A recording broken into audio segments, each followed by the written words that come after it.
ହାତରେ ବାଡ଼ି ଅଣ୍ଟାରେ ଘଡ଼ି ଆଣ୍ଠୁ ଲୋଚୁ ନଥିବା ଖଦି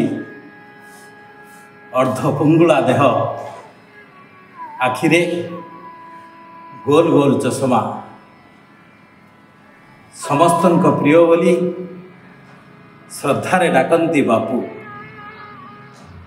ମୋହିବାର ଶକ୍ତି ଥିଲା ବୋଲି ସେ ମୋହନ। ଶତାବ୍ଦୀର ଶ୍ରେଷ୍ଠ ମାନବ, କୋଟି ଜନତାର ଯୁଗ ପୁରୁଷ, ସତ୍ୟ ଅହିଂସାର ପୂଜାରୀ, ବିଶ୍ୱର ନେତା, ଜାତିର ପିତା ମୋହନଦାସ କରମଚାନ୍ଦ ଗାନ୍ଧୀ ଓରଫ ମହାତ୍ମା ଗାନ୍ଧୀ। ଚିର ନମସ୍ୟ, ଚିର ବନ୍ଦନୀୟ। ଭାରତ କହିଲେ ହିମାଳୟକୁ ବୁଝାଇବ, ଗଙ୍ଗା ନଦୀକୁ ବୁଝାଇବ, ଆଉ ମହାତ୍ମା ଗାନ୍ଧୀଙ୍କୁ ମନେ ପଡ଼ିବ। ରକ୍ତ ମାଂସର ଶରୀର ଧରି ଏମିତି ଏକ ମାନବ ଜନ୍ମ ହୋଇଥିଲେ ଯିଏକି ଭାରତବର୍ଷର ଭାଗ୍ୟ ବିଧାତା ଥିଲେ। ଈଶ୍ୱର ବିଶ୍ୱାସ, ସତ୍ୟ, ଅହିଂସା, ସତ୍ୟାଗ୍ରହ ଓ ନୈତିକତା ଗାନ୍ଧୀଜୀଙ୍କ ଜୀବନ ଦର୍ଶନ ଥିଲା।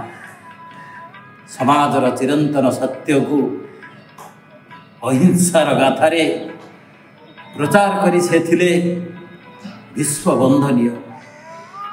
ଗାନ୍ଧୀବାଦରେ ସାରା ବିଶ୍ୱ ପ୍ରଭାବିତ ଥିଲା।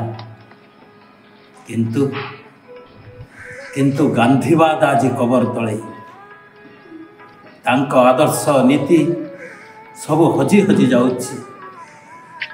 ଗାନ୍ଧୀଙ୍କ ଫଟୋ ଟାଙ୍ଗି ତାଙ୍କ ଆଗରେ ଯେତେ ସବୁ ଅନ୍ୟାୟ ଦୁର୍ନୀତି, ଗାନ୍ଧୀ ମୁଣ୍ଡ ପାଇଁ ଯେତେ ସବୁ ହତ୍ୟା ଲୁଣ୍ଠନ, ସତ୍ୟ ଅହିଂସା ଶାନ୍ତି ଆଉ କାହିଁ? ଗାନ୍ଧୀ ସ୍ମାରକୀ ଆଜି ଭଙ୍ଗା ଚାଲିଛି। ଆଗାମୀ ଭବିଷ୍ୟତ ପିଢ଼ି ହୁଏତ ମହାତ୍ମା ଗାନ୍ଧୀ କିଏ ବୋଲି ପ୍ରଶ୍ନ କରିବେ। ହଁ, ଏବେ ଚିନ୍ତା କରିବାର ବେଳ ଆସିଛି।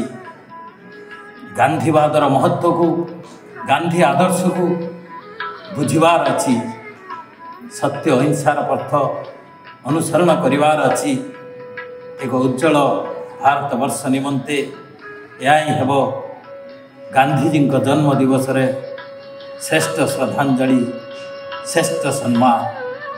ଆଜିର ଏହି ଗାନ୍ଧୀ ଶାସ୍ତ୍ରୀ ଜୟନ୍ତୀରେ ଏହା ହିଁ ହେଉ ସମସ୍ତଙ୍କର ସଂକଳ୍ପ।